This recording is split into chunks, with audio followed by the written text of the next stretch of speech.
Yes, welcome to Raj physics classes. Raj physics classes के YouTube channel में एक बार फिर से आप सभी का स्वागत है। आज हम लोग क्लास 12 का इम्पॉर्टेंट टॉपिक जो हमारा सेशन चल रहा है उसी में हम ट्रांसफार्मर के बारे में पढ़ेंगे।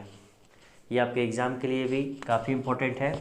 ट्रांसफार्मर आपका डेली या हमारे दैनिक जीवन में एक प्रैक्टिकल लाइफ में एक इम्पॉर्टेंट डिवाइस है। ठीक है, तो वास्तव में ट्रांसफार्मर होता क्या है?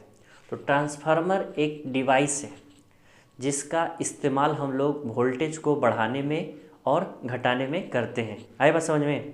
ट्रांसफार्मर क्या है? तो एक ऐसा यंत्र है जिसका इस्तेमाल हम लोग क्या करते हैं, वोल्टेज को बढ़ाने में, यानी वोल्टेज हिंदी में भी बोलते हैं वोल्टेज, ठीक है, और इंग्लिश में भी बोलते हैं वोल्टेज। तो वोल्टेज को बढ़ाने और घटाने के लिए जो यंत्र हम लोग उपयोग करते हैं उसको हम क्या कहते हैं, क्या कहेंगे? ट्रांसफार्मर। ठीक है, उसे हम क्या कहेंगे? ट्रांसफार्मर। आई बात समझ में? आगे देखिए, ट्रांसफार्मर जो वर्क करता है इसका इंट्रोडक्शन देखिए। कोई भी डिवाइस अगर आता है उसको कैसे हम लोग लिखा जाए ताकि हमें ज़्यादा से ज़्यादा नंबर मिल पाए। तो सबसे पहले हम लोग लिखते हैं इंट्रोडक्शन। क्या लिखते हैं? इंट्रोडक्शन। तो इंट्रोडक्शन में आपको करना क्या है, आपको इंट्रोडक्शन हेडिंग देकर, ठीक है, अगर आप 5 नंबर वाला कोई करते हैं सेशन तो उसमें आपको ऐसे ही करना है कि ट्रांसफार्मर हेडिंग दे देंगे इंट्रोडक्शन। तो इट इज़ ए डिवाइस, ठीक है, ये आपका क्या है? एक डिवाइस है, ठीक है, जिसका इस्तेमाल हम लोग क्या करते हैं, वोल्टेज को बढ़ाने और घटाने में करते हैं। आई बात समझ में? तो इंट्रोडक्शन में आपको ये लिखना है, क्या बोलेंगे? Transformer is a device which is use to increase और डिक्रीज। ठीक है, इंक्रीज और डिक्रीज, या फिर आप इसके जगह पर वर्ड यूज कर सकते हैं रेज और लो द वोल्टेज, ठीक है, थ्रू द म्यूचुअल इंडक्शन। ठीक है, म्यूचुअल इंडक्शन के द्वारा हम क्या करते हैं, वोल्टेज को बढ़ाते हैं और घटाते हैं। ठीक है, जिस डिवाइस का उपयोग करते हैं उसे हम क्या कहते हैं? ट्रांसफार्मर। ये बात उम्मीद है सभी को समझ में आ गई हो गई। ठीक है, अब आगे देखिए, इसमें हम लोग क्या करेंगे, ऑब्जेक्टिव क्वेश्चन इसका पूछता है कि कौन से प्रिंसिपल पर ये वर्क करता है, कौन से प्रिंसिपल पर ये वर्क करता है। तो ये इसको पहले अगर बोला जाए, ठीक है, तो पहले बोलेंगे क्या, अगर ऊपर बात की जाए इलेक्ट्रोमैग्नेटिक इंडक्शन पर वर्क करता है, और अंदर इसके अंदर आएंगे तो पता चलता है कि म्यूचुअल इंडक्शन पर वर्क करता है। ठीक है, म्यूचुअल इंडक्शन जिसको हम बोलते हैं अन्योन्य प्रेरण, ठीक है, अन्योन्य प्रेरण, और इसको बोलते हैं विद्युत चुम्बकीय प्रेरण। ठीक है, तो ऑब्जेक्टिव क्वेश्चन में अगर विद्युत चुम्बकीय प्रेरण है तो ये टिक कर देंगे। अगर आपका उसके अंदर डिटेल में दिया हुआ है अन्योन्य प्रेरण तो हम इसको म्यूचुअल इंडक्शन बोल देंगे। आई बात समझ में? अब आगे देखिए, म्यूचुअल इंडक्शन में आपको पता है क्या कि 2 सर्किट होता है। ठीक है, 2 सर्किट होता है। अगर हम प्राइमरी सर्किट में क्या करते हैं, करंट के वैल्यू में चेंज करते हैं तो उसके पास में रखे हुए सर्किट में या कॉइल में क्या होता है, करंट इंड्यूस हो जाता है। ठीक है, जो करंट इंड्यूस होता है उसको इंड्यूस करंट कहते हैं, प्रेरित धारा कहते हैं। ठीक है, यानी अगर हम क्या करते हैं, धारा के मान में परिवर्तन करते हैं अगर प्राथमिक कुंडली में, तो द्वितीयक कुंडली में क्या होता है, एक धारा प्रेरित हो जाती है। ठीक है, अब ये एक प्रोसेस है। देखिए, अगर हम प्राइमरी सर्किट में धारा के मान में परिवर्तन करते हैं तो इसके कारण क्या होगा, मैग्नेटिक फील्ड में चेंजिंग हो जाएगा। मैग्नेटिक फील्ड में परिवर्तन हो गया तो फ्लक्स में चेंजिंग हो जाएगा, और जिसके कारण आपका ईएमएफ इंड्यूस होता है, और ईएमएफ के कारण आपका करंट इंड्यूस आई हो जाता है। ठीक है, तो इंड्यूस करंट होता है, इसको हम स्मॉल आई से रिप्रेजेंट कर दिए। आई बात समझ में? तो ये हो गया आई, क्या हो गया, इंड्यूस करंट। ठीक है, तो इस प्रकार से आपका प्रोसेस होता है। तो आपको अभी तक करना है क्या है, आपको फिर से एक बार रिकॉल करा देते हैं। ट्रांसफार्मर एक डिवाइस है जिसका इस्तेमाल हम लोग क्या करते हैं, वोल्टेज को बढ़ाने और घटाने में करते हैं। उसके बाद हम बोलेंगे क्या, प्रिंसिपल। ये कौन से प्रिंसिपल पर वर्क करता है? It works on the principle of EMI, यानी यह कौन से सिद्धांत पर काम करता है, विद्युत चुम्बकीय प्रेरण के सिद्धांत पर काम करता है। या फिर आपको बोलना है क्या, म्यूचुअल इंडक्शन पर वर्क करता है, यानी क्या बोलेंगे, अन्योन्य प्रेरण के सिद्धांत पर काम करता है। यानी पहला पॉइंट ये हो गया, दूसरा पॉइंट हो गया। यहाँ से आपका अगर 5 नंबर का क्वेश्चन है तो 1-1 नंबर आपका बन गया। ठीक है, उसके बाद आते हैं कंस्ट्रक्शन। क्या आएंगे? कंस्ट्रक्शन में अगर आते हैं तो देखिए, इसमें डायग्राम आएगा और इसके बारे में कुछ बता देना है। ठीक है, तो देखिए, जनरली ये जो होता है वह सॉफ्ट आयरन से मिलकर बना होता है। सॉफ्ट आयरन का क्या होता है, इसमें इंसुलेटेड आपका आयरन होते हैं, आयरन कोर होते हैं, ठीक है। और ये वास्तव में 3D होता है। देखिए इसमें क्या होते हैं, 2 ठो कॉइल होते हैं, एक प्राइमरी कॉइल और एक सेकेंडरी कॉइल। एक प्राथमिक कुंडली होती है, यानी प्राथमिक परिपथ बोल सकते हैं आप उसको, ठीक है। और एक होता है सेकेंडरी, ठीक है। इसको हम इस प्रकार से कर लिए। और एक आपका होता है इस प्रकार से, ये आपका एक यहाँ लोड रहेगा, ठीक है। यहाँ से आपको मिलेगा आउटपुट, और ये जो भी करंट होता है उसको इनपुट बोलते हैं। ये अभी डायग्राम बता रहे हैं, ठीक है। तो ये आपका वास्तव में ये आपका क्या होता है, आयरन कोर होता है, सॉफ्ट आयरन कोर होता है, ठीक है। और इस पर क्या होता है, कॉपर वायर बाउंड किया जाता है, ठीक है। नेक्स्ट, उसके बाद इस कॉपर वायर के फेरों से इसको हम नंबर ऑफ जितना भी टर्न्स है, फेरों की संख्या जो है उसको हम n से रिप्रेजेंट करते हैं। तो n यहाँ भी लिख दिए। अब चूंकि ये इनपुट मतलब जैसे आप स्टेबलाइजर को यूज करते हैं ना, तो स्टेबलाइजर में आप स्टेबलाइजर का उपयोग क्यों करते हैं, आप वोल्टेज को बढ़ाने और घटाने में, ठीक है। तो स्टेबलाइजर का आप जो उपयोग करते हैं वोल्टेज को बढ़ाने और घटाने में उपयोग करते हैं, ठीक है। इस प्रकार से स्टेबलाइजर रहता है। तो कम वोल्टेज रहता है तो उसको स्टेबलाइजर से ऐड कर हम क्या करते हैं, बढ़ा देते हैं, और ज़्यादा रहता है तो कम कर देते हैं, ठीक है। तो जो भी आपको मिलता है, मान लेते हैं वोल्टेज कम है तो उसको हम इनपुट वोल्टेज बोलेंगे, ठीक है। अब उसको हमको बढ़ाना है तो उसको हम क्या कहेंगे, यहाँ पर प्राइमरी कॉइल है और इसके सामने जो है NS मतलब सेकेंडरी कॉइल। प्राथमिक आपका क्या हो गया, फेरों की संख्या, और ये हो गया द्वितीयक फेरों की संख्या। तो अगर आपके पास बताया जाएगा आगे कि 2 प्रकार का ट्रांसफार्मर भी होता है, step up transformer, step down transformer, ठीक है। देखिए तो इसको हम क्या बोल दिए, यहाँ पर ये हो गया कंस्ट्रक्शन। अब इसके बारे में कुछ बोलना होगा तो बोलेंगे क्या, transformer is generally consist of soft iron core insulated with copper wire, ठीक है।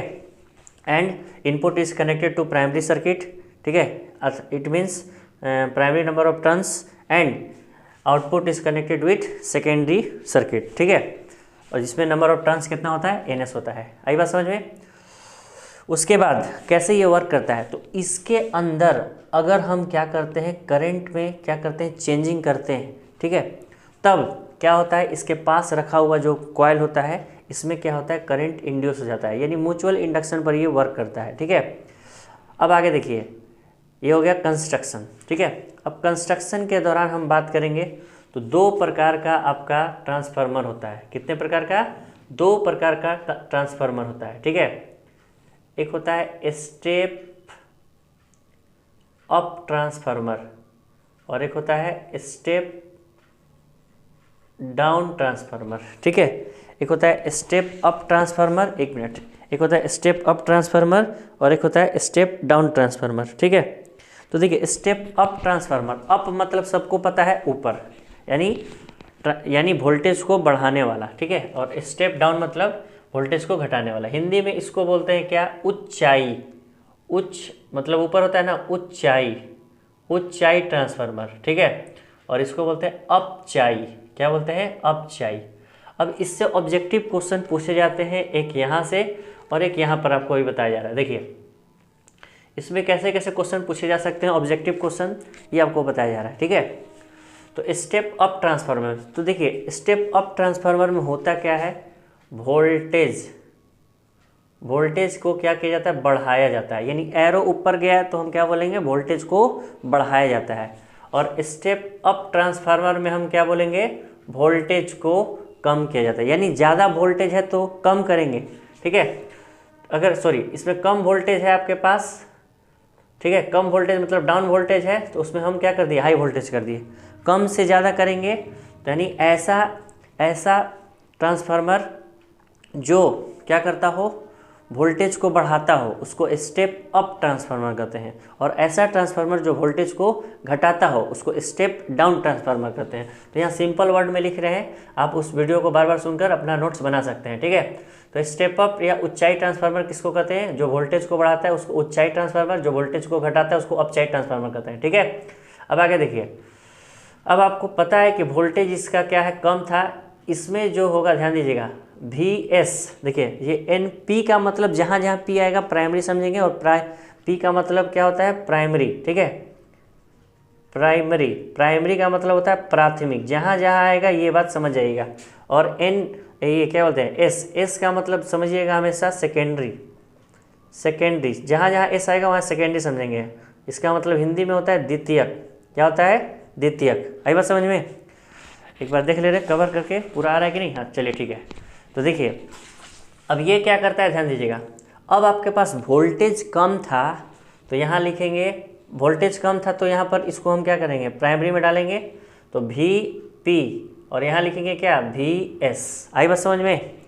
तो वोल्टेज आपका प्राइमरी में कम था तभी हम सेकेंडरी का यूज करेंगे।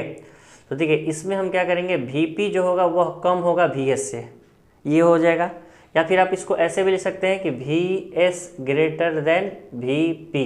आई बात समझ में। वोल्टेज आपका प्राइमरी में कम है और सेकेंडरी में ज़्यादा है। वोल्ट ज़्यादा करना है तो उसके सामने ये बोलेंगे। इसमें इसका उल्टा हो जाएगा कि प्राइमरी में ज़्यादा था, ठीक है, और सेकेंडरी में कम करना है आपको। बाद में जो करना है उसको बाद में करना है, ठीक है। यानी शुरू में जब आपका कम वोल्टेज है तो उसको प्राइमरी मान लेंगे, और ज़्यादा करना है तो उसको सेकेंडरी मानेंगे, ठीक है। अब उसके बाद मान लीजिए वोल्टेज ज़्यादा है तो उसको हम प्राइमरी मानेंगे, उसको उसके लिए हमको कम करना है, ठीक है। तो देखिए अब ये हो गया वोल्टेज पी, वी पी मतलब प्राइमरी वाले में वोल्टेज का मान कम था, ठीक है, और यहाँ पर सेकेंडरी वाले में वोल्टेज का मान ज़्यादा हो गया। उसके बाद आगे देखिए करंट का मान उल्टा होता है। करंट का मान क्या होता है, उल्टा। यानी इसमें एस, एक मिनट, पी में ज़्यादा होगा और एस में कम होगा। अब जिसमें करंट ज़्यादा है, ठीक है, उसका रेजिस्टेंस क्या होगा, कम हो जाएगा। यानी रुकावट उसमें, इसमें करंट ज़्यादा है, एक मिनट, प्राइमरी में हम क्या देख रहे हैं कि करंट इसमें ज़्यादा है तो अगला वाला में प्राइमरी में क्या हो जाएगा, कम हो जाएगा, ठीक है। रेजिस्टेंस कम होगा इसीलिए इसमें ज़्यादा था तो आर एस हो जाएगा। देख लीजिए एक बार क्लियर, ठीक है। कोई दिक्कत है तो बोलिए फटाफट, कोई दिक्कत है तो बोलिए। आगे देखिए, आई मतलब आपको पता है करंट, और आर मतलब पता है रेजिस्टेंस। तो रेजिस्टेंस, रुकावट कम था, देखिए इधर इसमें रुकावट किस में ज़्यादा, करंट का मान किसका ज़्यादा है, प्राइमरी में। तो क्यों, क्योंकि इसमें रुकावट कम था इसलिए करंट ज़्यादा है। आई बात समझ में। अब यहाँ पर ध्यान से देखिए, इसका जस्ट उल्टा, आई पी क्या होगा, छोटा होगा किससे, आई एस से, और आर पी लिख दीजिए और आर एस लिख दीजिए। आपको बताना है क्या होना चाहिए, इसका जस्ट अपोजिट। इसमें आर एस में क्या होगा, ज़्यादा होगा। रुकावट सेकेंडरी में ज़्यादा होता है, रुकावट सेकेंडरी में, इसमें एक मिनट उल्टा, एक ही सेंट, तो आर एस इसमें क्या है, ज़्यादा है आर पी से, आर एस ज़्यादा है आर पी से, ठीक है। अब इसमें ये क्या होगा, इसका जस्ट अपोजिट, ठीक है। प्राइमरी यहाँ कम था तो यहाँ प्राइमरी में ज़्यादा हो जाएगा रुकावट। और करंट का मान देखिए इधर, इसका ये ज़्यादा, इसका ये उल्टा हो जाएगा, ठीक है। इसके अलावा अगर आपको बोलना चाहे, इसके अलावा भी एक और पॉइंट आप बोल सकते हैं, नंबर ऑफ टर्न्स, ये इंपॉर्टेंट है ऑब्जेक्टिव के लिए। तो शुरुआत में नंबर ऑफ टर्न्स कम के सामने एन पी, ठीक है, इसमें जो होता है एन पी जो होता है वो कम होता है एन एस से, और एन एस इसमें क्या होता है, कम होता है एन पी से, ठीक है। अब कहने का मतलब होता क्या, ध्यान से देखिए। अगर ऑब्जेक्टिव क्वेश्चन कैसे पूछता है, ये आपका क्या है, प्राइमरी, प्राइमरी में कम फेरा था, इसके सामने ज़्यादा अगर नंबर ऑफ टर्म्स लगा दिए, यानी ये हो गया आपका एन पी और ये हो गया एन एस, तो पूछता है कि ये कौन सा आपका क्या है, ट्रांसफार्मर है। तो ये हम बोलेंगे स्टेप अप, यानी कम फेरा के सामने ज़्यादा फेरा लगा दीजिएगा तो ये हो जाएगा स्टेप अप, यानी ऊंचाई ट्रांसफार्मर। और ज़्यादा के सामने यहाँ ज़्यादा कर दीजिए, देखिए यहाँ ज़्यादा कर देंगे, यहाँ ज़्यादा फेरों की संख्या हो गया और यहाँ कम कर दिए, यानी वोल्टेज ज़्यादा था और वोल्टेज कम हो गया, ठीक है। ये हो गया प्राइमरी, ये हो गया सेकेंडरी, ठीक है। तो अगर ऐसा होता है, या फेरों की संख्या आपका बोलेंगे एन पी, शुरू में इतना था और बाद में इसमें कम सामने लगा दिया, तो यानी ये वोल्टेज को क्या कर रहा है, कम कर रहा है। इसको स्टेप डाउन ट्रांसफार्मर कहते हैं। ये वाला याद रखिए, एक बार फिर से सुन लीजिए। अगर प्राइमरी सर्किट में फेरा की संख्या, ऐसे टर्न्स जो दिख रहा है वो कम दिख रहा है और इसमें ज़्यादा है, तो कम से ज़्यादा सामने है तो ये स्टेप अप ट्रांसफार्मर है, ऊंचाई ट्रांसफार्मर है। और ज़्यादा से कम रहेगा तो अपचाई ट्रांसफार्मर होता है। आई बात समझ में। कुछ और भी पॉइंट ट्रांसफार्मर से रिलेटेड, ट्रांसफार्मर एक टाइम में एक ही चीज़ को कर सकता है, या तो ये क्या कहता है, एक मिनट, ये सिर्फ और सिर्फ पहले वैलिड है किसके लिए, एसी के लिए, ठीक है। ये सिर्फ और सिर्फ वैलिड है एसी के लिए, और एक टाइम में ये एक ही चीज़ कर सकता है, ठीक है। मतलब एक टाइम में आपका दोनों को बढ़ा सकता है और घटा एक साथ नहीं कर सकता है। एक बार में ये क्या करेगा, या तो बढ़ाएगा या तो घटाएगा, ठीक है। यानी दोनों को एक साथ नहीं कर सकता है, ठीक है। तो ये था आपका ट्रांसफार्मर के बारे में। और भी कुछ इसमें आप बोल सकते हैं, इसका कुछ डेरिवेशन भी है जो आपका किससे रिलेटेड है, इसमें वर्किंग में आप जोड़ सकते हैं, ठीक है। ये हो गया कंस्ट्रक्शन, ये हो गया इसका टाइप्स, ठीक है। ये हो गया क्या, इसका टाइप्स। और आप इसमें आप चाहें तो वर्किंग में और कर सकते हैं, जिसमें आपका कैलकुलेशन है, ठीक है। तो कैलकुलेशन आप खुद से भी कर सकते हैं। जल्दी से इसको स्क्रीनशॉट कर लीजिए, उसके बाद हम कैलकुलेशन बताने जा रहे हैं, ठीक है। बहुत अच्छे, यस। 1 सेकेंड, देखिए इतना हो गया था। अब आगे आते हैं, एक इसमें कंडीशन पूछता है, क्वेश्चन पूछता है क्या, कि आइडियल ट्रांसफार्मर के लिए क्या शर्त होना चाहिए। तो आइडियल ट्रांसफार्मर का शर्त ये है कि जितना हम इनपुट दिए पावर उतना आउटपुट होना चाहिए, यानी there is no loss of power, ठीक है। आइडियल ट्रांसफार्मर कब कहेंगे, A transformer is said to be ideal transformer then if there is no loss of power. एक ट्रांसफार्मर को कहा जाता है कि वह एक आदर्श ट्रांसफार्मर है। कब, जब वह कोई भी शक्ति का लॉस न होने दे, मतलब विद्युत शक्ति उसमें इलेक्ट्रिक पावर का लॉस न हो। इट मीन्स कि P इनपुट, ठीक है। यहाँ पर देखिए P जो है इनपुट, मतलब पावर जो होगा जितना दिया जाता है और उतना पावर आपका आउटपुट में हम पा लेते हैं, तब हम इसको क्या कहते हैं, आइडियल ट्रांसफार्मर। यानी देखिए VI पावर का फॉर्मूला सबको पता है, VI होता है, ठीक है। अब ये सेकेंडरी के लिए है तो S लिख दिए, प्राइमरी के लिए है तो P लिख दिए, ठीक है। तो इसको हम लिख सकते हैं क्या, कि सेकेंडरी जो है VS इज सिमिलर टू, मतलब अप्रोक्सीमेटली कहा जाता है इसको हम क्या EMF के टर्म में बोल सकते हैं, ठीक है। और VP को हम बोल सकते हैं क्या, सिमिलर टू EP, ठीक है। तो इसको हम अगर रेशियो के टर्म में लिखना चाहेंगे तो इसको हम लिख सकते हैं V के जगह पर ES, ठीक है। V के जगह पर E लिख दिए, P और यहाँ पर IP। अब हम इसको ES और EE वाला को एक तरफ सेकेंडरी और रेशियो के टर्म में बात करेंगे, और ये हो जाएगा IP और ये हो जाएगा IS, ठीक है। और वोल्टेज के टर्म में यही बात करेंगे तो यहाँ पर हो जाएगा V/VS और ये हो जाएगा VP। तो ये आपका एक रेशियो के टर्म में आपका हो गया, ठीक है। रेशियो अनुपातिक साइड में ये इस प्रकार से होगा। तो ये आपका ट्रांसफार्मर का टोटल टॉपिक कवर हो गया, ठीक है। कैसा लगा यह वीडियो, लाइक करें, शेयर करें, सब्सक्राइब करें, ठीक है, ताकि मैं अगला वीडियो आप लोगों के लिए बनाऊँ, ठीक है। Thank you for visiting our YouTube channel. Thank you so much.